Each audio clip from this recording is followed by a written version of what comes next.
It's not my place to tell book burners like George Galloway and Owen Jones and their following, the various ripper hatters at the paper shredders like Penis Gabriel, that they should be objecting to suppression of facts, that these wizards of the Android zone, with their rubber stamped and circulated, named and addressed objections to the genocide in Gaza, which is the world's most loathsome hour. I mean, putting somebody on a pedestal for protesting something that hideous is a little bit of a stretch. They're showing some common decency for a change. It's not my place to call them information shy. Let's look at what they're ignoring. Just establishing their bona fides with a bogus story. You're looking at the person who Yoko Ono backstabbed, claiming various questions of character yarns from a Thomas Reeves book about JFK, sniveling about me, to help a Zionist war pig who authored a script about what she claims was actually happening. A look-alike of whom appears on a Fripp record from 1979, the year before they claim it happened. Don't forget that. That's very important.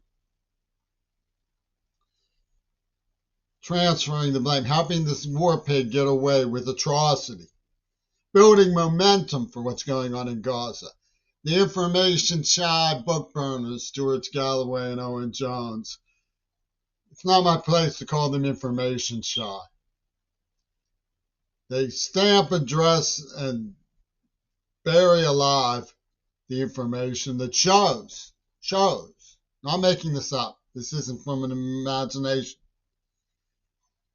That Reagan worked with the people who created the Burning Cross for the KKK and encrypted in his movies. U.S. over a swastika in the context of a sign that said, "Rather us," with Reagan sitting next to a bust of Hitler, with the U.S. over a swastika, "Rather us."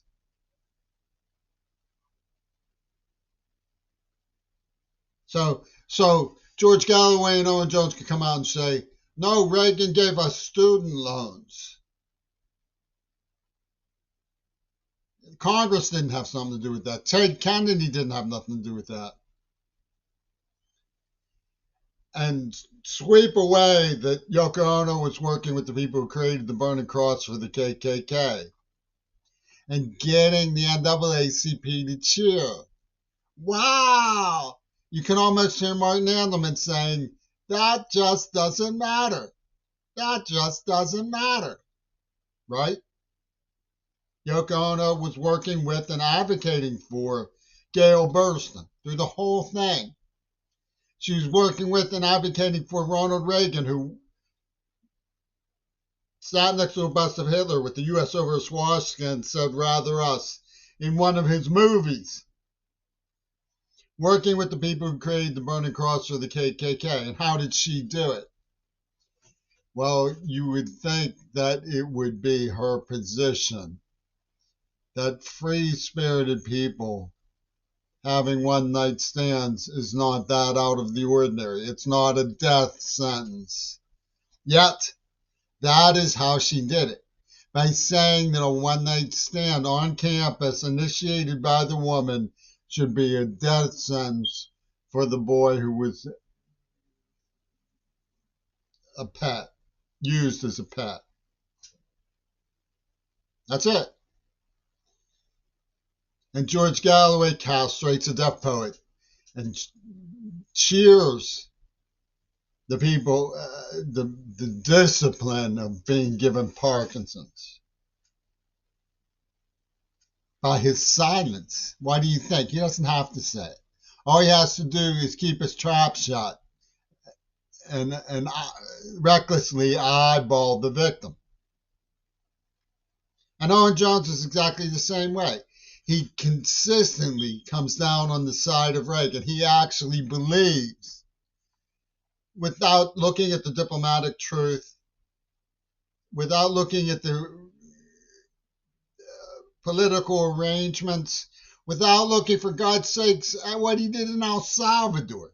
He actually believes, without checking any facts or cross-referencing any details, he actually believes that Reagan, whose Admiral Crowe shot down an Iranian jetliner, wept when Palestinians were massacred by Ariel Sharon.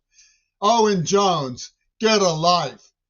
These men are information shy individuals covering for an atrocity by weeping another atrocity. Oh, the old atrocity is water under the bridge. We got that settled. Yoko Ono and Gail Burson are like this in the name of Reagan.